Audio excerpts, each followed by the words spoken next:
The author of Ragged Trousers of Philanthropists, actually Robert Noonan is his name, a Southern Irishman, but he uses the name Robert Tressell here, because he was a painter, suffered from an industrially related illness of the lungs.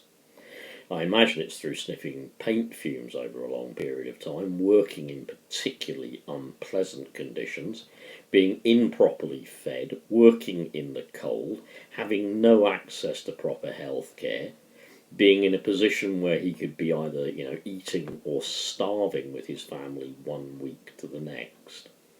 This is the one place in the book, in a chapter which he calls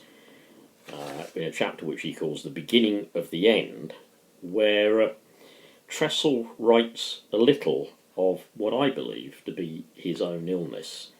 And if this doesn't remind you of what is happening to people in the 21st century under the Tory government, then obviously you are just so brainwashed, so blinded, so bitter, and frankly so just missing out on the facts that seriously there is no hope for you.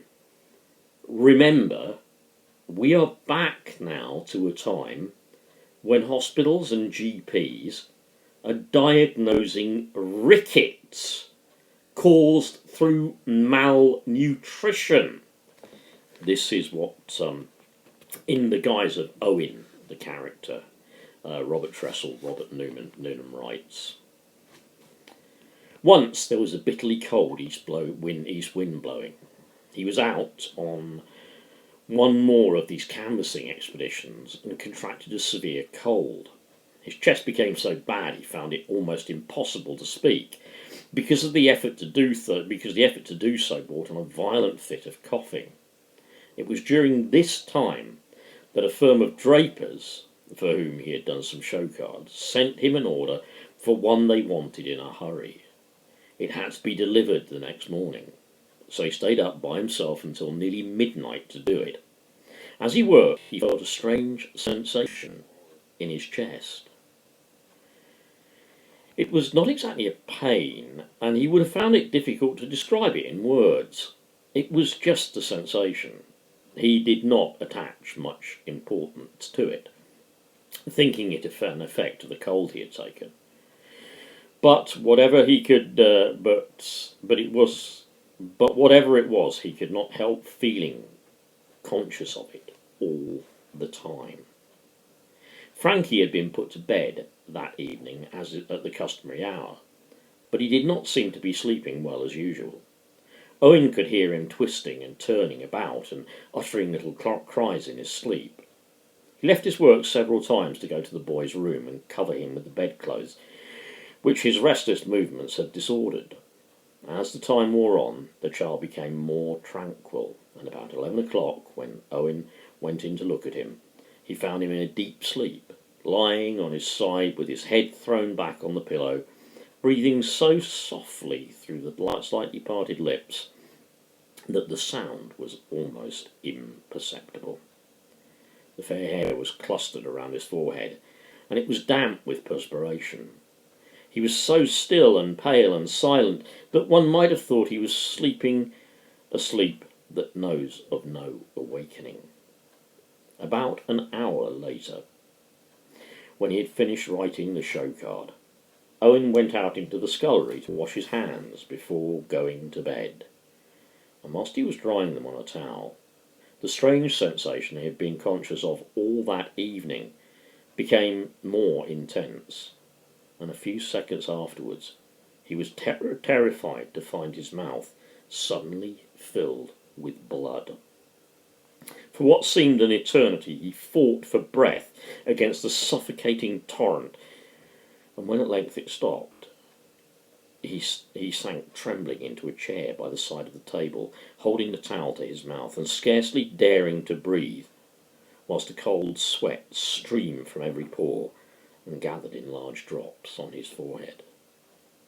Through the death-like silence of the night came from time to time the chimes of the clock of a distant church, but he continued to sit, motionless, taking no heed of passing hours, and possessed with an awful terror. So, this was the beginning of the end. And afterwards the other two would be left by themselves at the mercy of the world.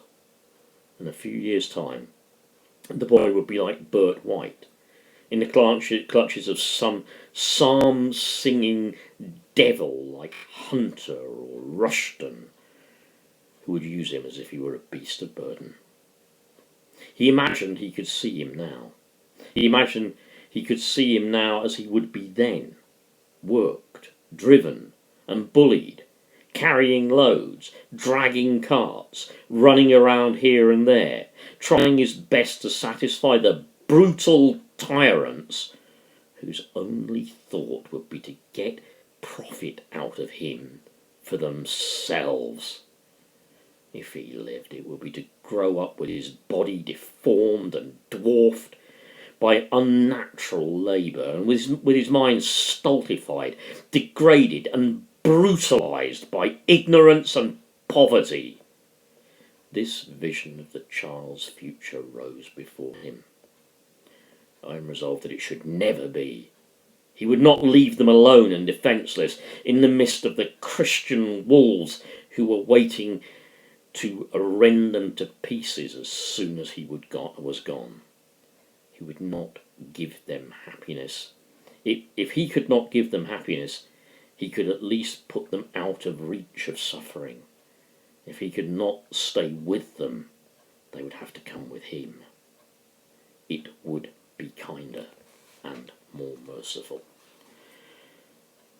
God, that is so well written. It moved me deeply to the core while reading it, and that's why I wanted to read it out on here. It moved me deeply to the core. Already in the same story, as would have been the case in those times. Owen has heard accounts of people who have taken their own lives. One hangs his family and then cuts his own throat. Yeah, suicide. Suicide. Owen is contemplating suicide because when he looks, what does he see for the future of his child? What does he see for the wife he will leave behind? Does he see any hope of getting medical treatment? A cure? Does he see a rest home? Does he see somewhere where he can get palliative care? No.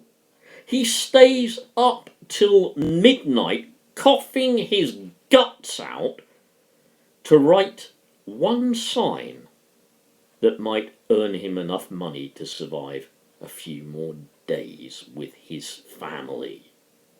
And what future does he see for his little son, Frankie, the beautiful child whom he describes so well with the long blonde curls and sleeping so gently that under the disarrayed bedclothes?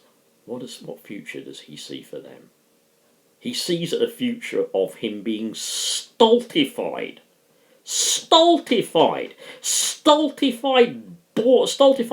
boring work, a mind that is never allowed to develop, thinking he's never permitted to do, and being used, and get this, just like the Tories use people, just like McDonald's use people, being used as a beast of burden to go here and there and wherever and to get this and to bring that and to push carts and to drag carts and to work themselves to physical ill health and exhaustion to serve the ruling class who get the fruits of their labour and get the best of everything. That is what is happening in your country. That's what they're doing now. People are dying through overwork, untreated illness. People are committing suicide. And your government are quite happy that that's happening. They're really happy that that's happening. They want it to happen. Do something, people. Think about how he describes little Frankie in here. Think about Owen himself, the socialist. Think about him having to work and having to fight by their rules, because if he doesn't, they all just die. He has no choice. He has to fight. Stop believing all the neoliberal bullshit. This is a class war. These people want us casualties of that war, dead through that war. Just like in Owen's time, there is hope. There truly is hope for the many. There truly, truly is. There is hope for the many. But pass this video on. Wake up! Vote Labour. Vote to help the many, not just profit the few. Take care.